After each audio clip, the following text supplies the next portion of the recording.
The Australian Financial Review.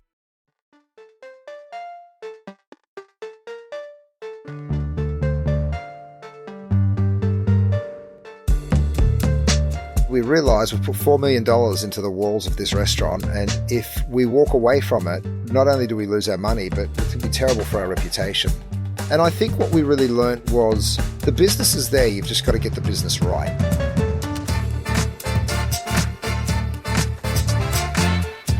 Hollywood has sort of come on in a stronger way, and I think in some ways we've played a little part in that. Hi, I'm Sally Patton, editor of Boss from the Australian Financial Review, and welcome to 15 Minutes with the Boss, a podcast about success and failure and everything in between. And along the way, we're hoping to get some really great advice from our leaders. My guest today is celebrity chef and TV personality Curtis Stone. Hi Curtis, how are you? I'm so well, how are you? I'm very well, and thank you so much for coming all the way from your home in LA. Great to have you here. You're so welcome. Now, Curtis, as I said, you're a well-renowned chef and TV personality. Some of the key things to note about you are that you own 3 restaurants, 2 in Los Angeles and 1 in Mexico. And over the course of your career, you have been awarded 8 Michelin stars, which I've got to say is pretty good going. In Australia, you are perhaps best known as an ambassador for Coles, but you have also written 6 cookbooks. You have your own wine label that produces 230 cases annually, and you have a cookware range. And staff-wise, you employ 250 people. It's an impressive list. Now, we've only got 15 minutes. I'm going to start the clock right now and ask you my first question. What time do you get up? What happens? When do you have your first cup of coffee, assuming you are a coffee drinker? I'm a coffee drinker. I wake up at 6 o'clock. I go downstairs and that's the first thing I do is make a coffee. I also make my kids breakfast and I get them up and ready for school, and I drive them to school every morning. And then I sort of head off from there. My assistant calls me at 8:01. I sound so boring, don't I? But that's the truth. She calls me every morning at the exact same time. We speak for 45 minutes, which is my drive time to the gym, and then I work out and then my day starts. So what does a chef cook his kids for breakfast? It's always a cooked breakfast. We don't have cereal in the house. Occasionally I'll make them oatmeal or porridge, but for the most part it starts with eggs or grilled cheese sandwich or quesadilla. Okay. And would you count yourself as a gym bunny? Look, I go to the gym most days and I love it. It's where I get a bit of stress relief. It's my meditation. I work out in a boxing gym, so I get to punch things. So that's sort of a nice way to leave it all in the gym, and then you go into work a little bit calmer. At least that's how it works for me. My next question is about a pivotal moment in your career.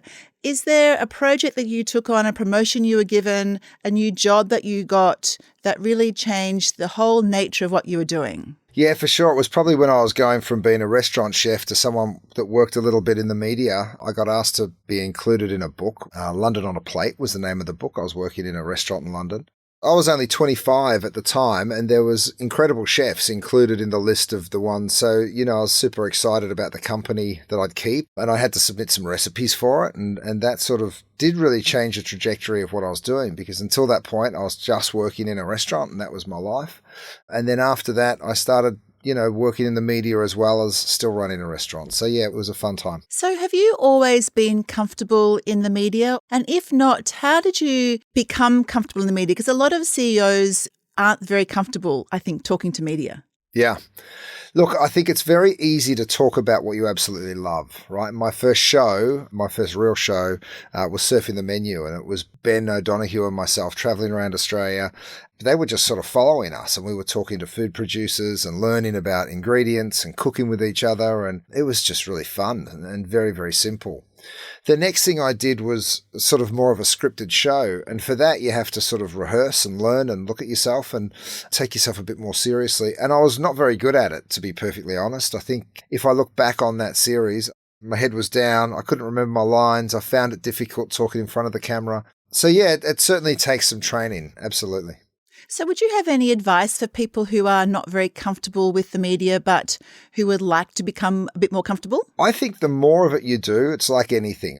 So I think starting off slow, I'm actually working with one of my chefs, the guy who runs Wood End for me in Mexico, and he doesn't love it. He doesn't even like going out and talking to the guests very much. So we're sort of just working up to becoming more comfortable talking in front of a group.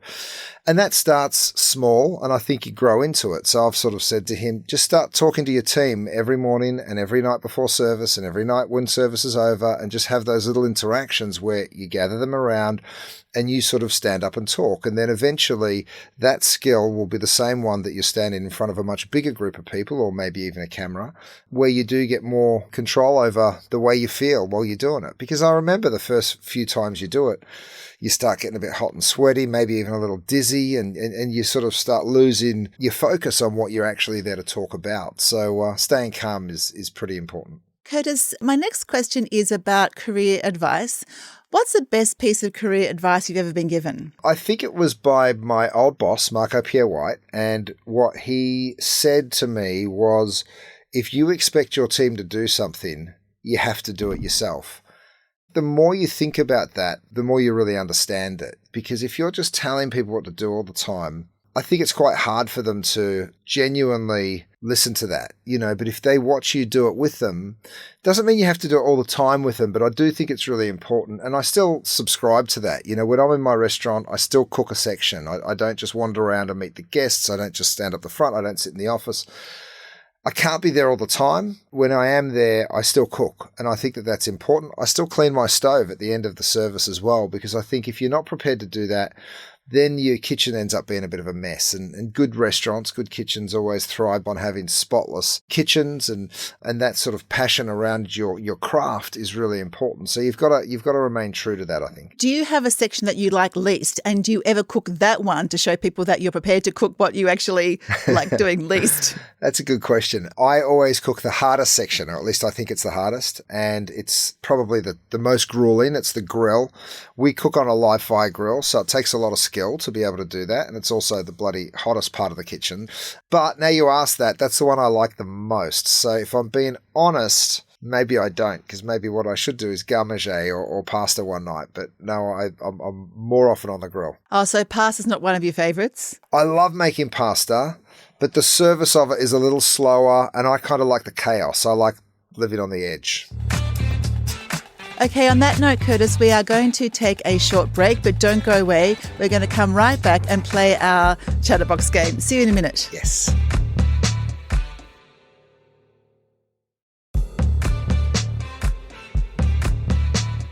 Welcome back to 15 Minutes with the Boss. Today's boss is Curtis Stone, celebrity chef, cookbook writer and TV personality. This is the Chatterbox section, Curtis. Okay. I have the Chatterbox with me as I'm in Sydney and you're in Melbourne. It's a shiny brown cardboard box, all very high-tech, inside which, written on bits of paper, I like it, are about 15 questions, which I am going to pick out on your behalf, and we can do a bit more Q&A. Okay, here we go. What's the hardest thing about leadership? Oh, I guess it's trying to manage lots of different things at once, because when you're a leader, what you want to do is you want to be really in it with your team. When someone brings you a question, a problem, you want to help them fix it. But if you spend too much time doing that, then you're not doing something else. And I think as a successful leader, you have to balance many balls. That time management piece is really quite challenging. And how do you figure that out, how you should allocate your time? Because I guess what you're really saying is you've only got a finite amount of time. You can't be everywhere doing everything. Yeah. Look, I think you need to empower your team. That's super important. It's all about culture for me. You need a fantastic culture. And if your team's not empowered to make decisions, then everything ends up on your table. So if someone comes to me and says, look, I'm having trouble with the management of this hotel, and what I'm hearing from this one person is at odds with another person, and I'm sort of stuck in the middle of it. This happened with me relatively recently, and I was like, all right, well, how would you feel if you were that person? What would you want to hear from your role? And then how would you feel if you were the other person? What would you want to hear? And it all sort of came back down to transparency. I just want them to be honest and to be transparent with me. I guess through asking a series of questions, you help them answer the right way of going about something themselves. And then ultimately they construct an email, put a new SOP into place so that everybody is then kept in the loop and there is more transparency across the board, because I think that is super important, especially when you work in a team. In restaurants, you've got front of house teams and back of house teams, and quite often they feel at odds with one another. So having them work together is important because it's easy for the back of house to feel like that's your problem, not mine, and vice versa. So you are constantly having to develop healthy ways of communication. But I do think the tension's important. They do have to push and pull on each other a little bit. The cooks want one thing and the front of house wants something very different for different reasons. So you need to have that healthy tension, we call it. But I guess you want that healthy tension without becoming toxic, and that's the magic. Correct. Yeah. So would you say that you're a really good juggler, and have you always been good at juggling lots of different things? Yeah, look, I've always had lots on. It's what I really enjoy. And whenever I don't have lots of plates spinning, I suddenly go and find some more to spin. That's something that I used to keep telling myself I was going to stop doing. And my mum brought it to my attention once. She's like, oh, stop it. You're always saying that you're going to slow down or you're going to do less. And she's like, you've always been like this. And it's very true. She gave me an example when I was still an apprentice chef. I was playing Aussie rules football at a decent level. So I was training a couple of times a week. I was in the gym a couple of times a week and playing on Saturdays, as well as being an apprentice chef. And then I went and did a business degree part-time as well. And she's like, you started that when you were 18 and you're still the same way. And I was like, there's something in that, because if you understand that you're that way inclined, that you like piling it on, that's my mum's nickname for me, pile it on. And then you just, you learn to live with that, and you learn to manage it the best way you possibly can. And you learn to get things started, but then at some point you have to hand them off to someone else so that you can go off and get something else started. That's a great nickname, pile it on. I love that. Okay, Curtis, I'm going to have another fish in the chatterbox on your behalf. Here we go. Do you find it easy or difficult to spot talent? Because sometimes it's really hard to employ people, right? You don't know until you work with them just how good or how much promise they're going to show. We have this fantastic thing in the restaurant business called a stage. It's a French word, and effectively you go and spend a day in somebody's kitchen. You can spend up to a week in someone's kitchen and decide whether that's a place that you want to work and decide whether that's a place that the people in that restaurant want you to work. And I love it because it really gives you an in-depth look at what the culture's like, and do people sit down and have lunch together? How's everyone treated? Is it the kind of food you want to cook? Is there a lot for you to learn or not? Do people jump around from station to station in the restaurant? So I love that because we get to have a look at our employees before they come to work for us full time, and the same in reverse. And I don't understand why it doesn't happen wider in industry and business. They're such big, important decisions. So I don't know if I've got a knack of finding good talent, but I think I'm lucky that I come from an industry where we get to have a good look at them before they start. Okay, I'm going to have another fish in the box for you. Tell me about a time where you failed at something. How did you recover and what did you learn? Okay, so the first time I opened a restaurant, it was a wild success. And we opened in Beverley Hills. It was a tiny little restaurant and it was just bananas, out of control.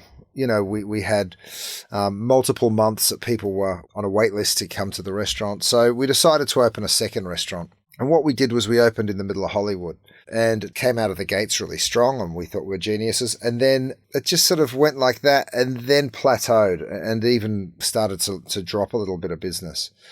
So really quickly, we realized we've put $4 million into the walls of this restaurant. And if we walk away from it, not only do we lose our money, but it would be terrible for our reputation. So we had to really work very, very hard at getting the formula right, because Hollywood is a very different neighborhood to Beverly Hills. Beverly Hills, you're close to people that go out and spend a lot of money on dinner.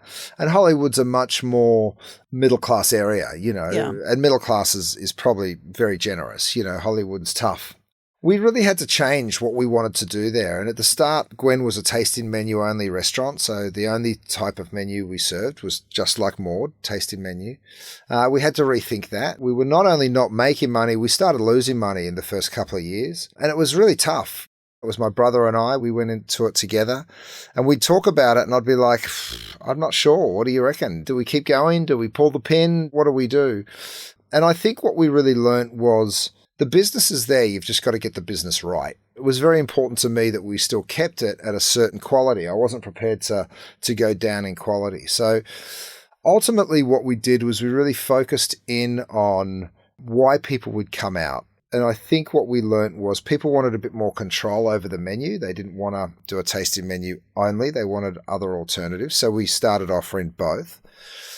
And we also sort of felt like if you got an incredible quality steak, treated it really well, and then served it with real integrity, people found that had a higher perceived value maybe than going out for an 8-course menu. So we certainly had to change, and it was hard. We had to bite down on the mouthpiece, so to speak. It's still a tough area. There's a big homeless problem in LA, but Hollywood has sort of come on in a stronger way, and I think in some ways we've played a little part in that. Eventually it turned the corner, and we not only stabilised it, but we improved it. But it was some years of hard work before we got to that place.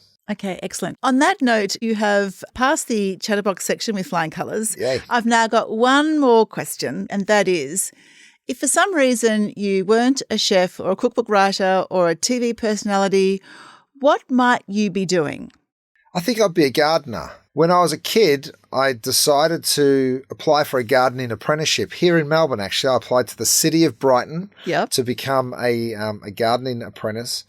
And I didn't get it. And then the next job I applied for was to be a chef. And I love gardening. I love growing things. I actually went for a couple of hours today with my mum to a nursery, and we wandered around and she bought some flowers. And I like growing things you can eat, but I also quite like landscaping and being outside and working with my hands. So I find that quite peaceful. I think I'd do that. Do you think you'd have a farm? Because quite a few chefs own farms, right? Yeah, I have a little farm. It's got a little vineyard on it, actually. So we grow grapes, and I love it. There's always something to do, and I like that element of it as well. So now I have to ask, what's your favourite wine? This is coming from a guy that owns a vineyard in Malibu. I probably like Pinots that we don't grow that come from Burgundy more than anything else. That's probably my favourite style of wine. It's delicate, it's beautiful, it's complex.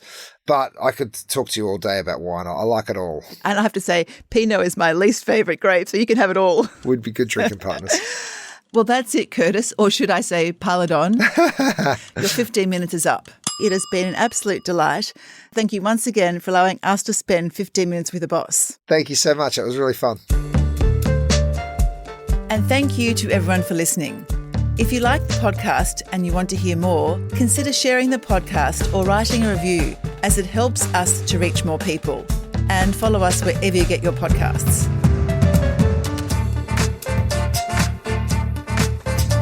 At the Financial Review, we investigate the big stories about markets, business and power.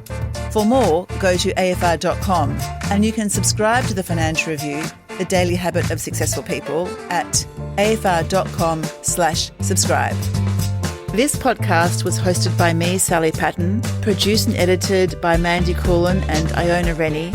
Head of audio is Alex Gow, and our executive producer is Fiona Buffini.